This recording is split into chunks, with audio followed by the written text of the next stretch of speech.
আসসালামু আলাইকুম বন্ধুরা, আজকে চলে আসলাম এখানে ব্রাক নার্সারিতে। তো এখানে অনেক উদ্ভিদ রয়েছে, অনেক ফুল গাছ গোছালি ফুলের টব এগুলো দিয়ে ভরা। তো চলুন যাওয়া যাক সেই নার্সারির ভিতরে। তো চলে আসলাম, সামনে গেট দেখতে পাচ্ছেন।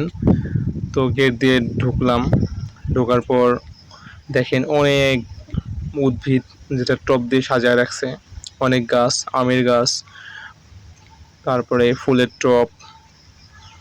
তারপরে দেখেন এখানে একটা জিনিস দেখতে পাবেন, আমের গাছে কত সুন্দর হয়ে একটা টিকটিকি বসে রয়েছে, অনেক সুন্দর লাগতেছে জিনিসটা, মানে গাছের সাথে মিশে গেছে এমন ভাবে বসে রয়েছে, দেখতে পাচ্ছেন।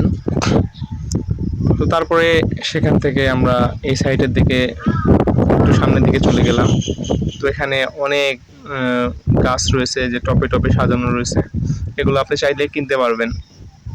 এগুলো আমের গাছ, এর নাম দেওয়া আছে, কি কোন আম মানে কি গাছ এগুলোর নাম দেওয়া আছে। এই যে দেখেন কমলা লেবু, পাতামি লেবু, এগুলা সব মানে গাছের মধ্যে টপের মধ্যে সাজায় রাখছে।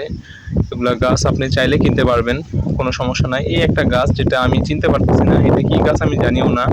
তো আপনারা অবশ্যই কমেন্টে বলবেন এটা কি গাছ। দেখতে পাচ্ছেন সামনে এই যে টপে সাজানো আছে, এগুলা কি গাছ আমি চিনতে পারতেছি না।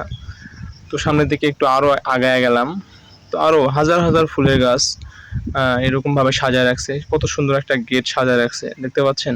তো সামনের দিকে চলে গেলাম আর একটু, এই সাইডে দেখেন কত সুন্দর সুন্দর ফুলের গাছ, গেট ফুল, আরো অনেক সুন্দর সুন্দর রক্তের মতো।